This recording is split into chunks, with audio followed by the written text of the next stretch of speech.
How long was I saying? Okay. Who's got the best legs? I'm just saying, who? It's my mom, right there. She had the dance. I'm sorry, it was fabulous. So, they both lived through this thing. My mother worked underground all the time, and my dad was in prisoner of war camp, and got through it, and eventually he got back to the U.S. And during all that time in prisoner of war camp, he didn't have any means to tell time. They very seldom had electricity. All their clocks and watches were confiscated, their jewelry. So he became fascinated with sundial. And he invented the sand dial, which you take to the beach so you don't have to get sand in your watch. He wrote articles for the evening newspaper in Washington, D.C. But when he wrote his book about sundials, my friends, yes, that's when he was given the lifetime membership in the North American Sundial Society. Yes. Are there any accounting majors here? Any business people? Yeah, and you know how they can party. You've gone to the accountant's party. You know how crazy that is. Well, let me tell you, when you are with the sundial man, people, it is off the hook, right? With 24 people standing around just staring at a shadow.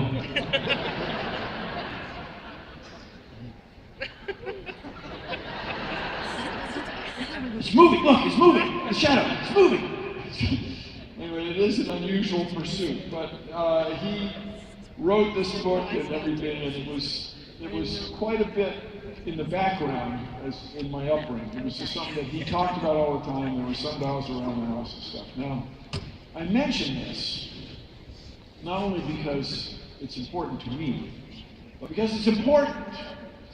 If you go outside and notice the sun at the same time every day for a year, you will see the sun trace this pattern in the sky. And that pattern is called the analemma. It's a Latin word that means pedestal, something to stand on. And by tradition, it came to mean the pedestal under a sundial. So this pattern is where we get winter and summer. This pattern is why many of us walk up to sundials and look at our watches and go, that's wrong. No, it's your watch that's got the problem. The sun is fine. Now, we arbitrarily take the number of seconds in the year and divide it up evenly. Meanwhile, the tilt of the Earth and the slight out of roundness, the ellipticity of the Earth's orbit, create this wonderful pattern. And here's why it affects everybody all the time. If you go to the bookstore, you can get a calendar with puppies, happy little puppies. You can get a calendar with kittens. You can get a calendar with kittens and puppies. You can get scenic Kentucky. All right, I don't know which side of it you're on. You can get the Broncos. You can get the Seahawks. Yes, ladies, you can get the firefighters with no shirts on. Yes. Yes. But when you get the calendar, you count on it. You know it's going to be right. You're not the slightest bit concerned that the number of days in the month is not going to correspond to the number of spins of the Earth and the orbit of the sun. You just trust it. We all do. But it's an extraordinary thing that was figured out by extraordinary people just by watching the shadows of sticks. You may remember in 2012, wasn't that long ago, we had a leap year. 2012 was a leap year. Let's see, is this what? Yeah. So are there any professors here? Any professors? They won't admit it. Yeah. But if you see them and you take the pointer and then wiggle it, it doesn't really help. Wiggling the pointer doesn't add. 2014, not a leap year. 2012 was a leap year, 2014 was not a leap year. And the reason is subtle and fantastic. People figured out that by adding a leap, if you didn't add a leap day, the calendar fell way behind. If you add a leap day every 4 years, you're adding a little too much time. about 11 minutes too much. And the ancient Romans knew this. Oh, by the way, imagine a guy so powerful. How powerful was he? He says, he's the emperor of Rome. He says, I want my own month. I want my own month. And I want it in the summertime when everybody's happy. Okay, Julius Caesar, okay, you get July. Then the next guy, Augustus, says, I want my month too. So he gets his own month. Can you imagine if the President of the United States says, I want my own month? Yeah, right, yeah. All right, so September, which is the number 7, sept, is now number 9. September is now number 9. October, which would be 8, and octagon has 8 sides, is now number 10. And November, number 9 is 11, and Dec is number 12. Like, what? These guys are so powerful. I want my own month. All right, so they added a leap day. It was brilliant. And the astronomers in those days remarked, albeit in Latin, that's not going to be a problem for like 1,500 years. So, you may recall that in 1572, the Catholic Church was so influential and the Pope was so powerful. The Pope was so powerful that he declared, because they had very good astronomers, these guys would notice that, you know, my father told me to plant the crops when the sun's on that side of the hill there.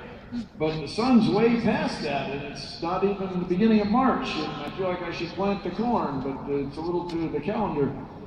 So in 1572, October 5th was followed by October 15th. They threw away 10 days.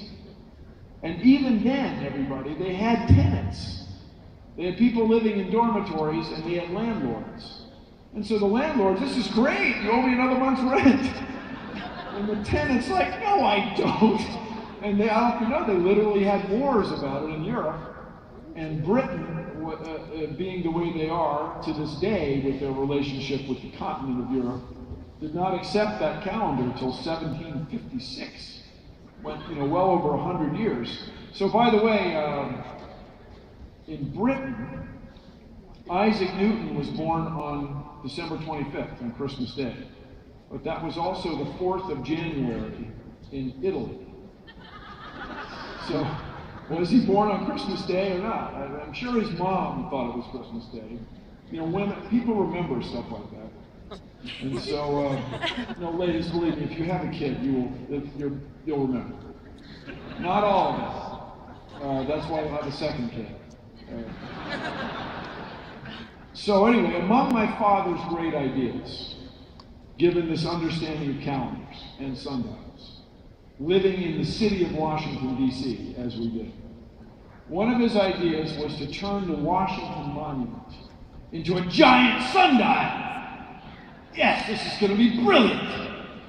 So the shadow extends out like this. If you've ever been there, it's not sunny right now, but when they have sunny days, you can walk along with the shadow. The thing is so tall. How tall is it? It casts a shadow so long that as the earth turns, you can really see it move easily. It's not the joke about the Sundial Society. And so my dad realized that there were some issues in the winter time, when the sun's low in the sky in the bottom part of the analemma. The shadow extends very far, and we will have to relocate the White House. We'll have to move it a few blocks north. But that's a small price to have a sundial. I mean, see what happens to these guys, my father and his colleagues. Everything that casts a shadow, everything that sticks up, really should be turned into a sundial. Okay. Maybe not everything. Maybe not everything. But we're talking about lamp posts and fire hydrants, people, kids today. Shocking. In this light, you absolutely have to take my word for this. I'm sorry, guys, the screen is overwhelmed. But if you can see the base of the Washington Monument, and you look at the shadow, you'll see that the shadow is gray. Well, thank you, Uncle Bill. The shadow's gray. Wow, welcome to the earth. That's great. No, but if you look closely, right there, the shadow is ever so slightly light blue. And if you have never done this, I strongly encourage you to go outside on a sunny day when there's one scheduled next week. Go out with something white, like a serviette, like your lab coat, like my shirt, and cast a shadow on it with a pen, or your finger, or your friend's head, whatever you got here. And look at it, and you can see in this light, the shadow on my shirt is quite yellow. And that's from these lights right here in the foreground. Well, in the Washington on a sunny day, it's just ever so slightly light blue. And everybody who's able-bodied, everybody who has eyesight, can tell the difference between daylight and room light. But most of us can't really put our finger on why they look different. What's the deal? Why are they not the same? And part of it is this little bit of blue that comes from the Earth's sky. So if you go to the moon, and I hope a few of you do, if there are any of them, some lunatics or whatever, they don't have any atmosphere, or just the tiniest atmosphere. And so the shadows are stark. But here on the Earth, with the blue sky, the blue light fills in the back of the shadow. And we did not have a word for this effect, this tinge of blue in English. So I was forced to make one up. The cirrulescence. Cirrulescence for the tinge of blue. Yes. Yes, thank you. Does anybody know the word viridescence? That's green, tinge of green. But now, thanks to me, I claim we have this word. So, I was in college back in the disco era, 1976, the United States. Yeah, you might be working at the car wash. You might be kung fu fighting. You might be wielding a flashlight, or you could just simply be doing the hustle. But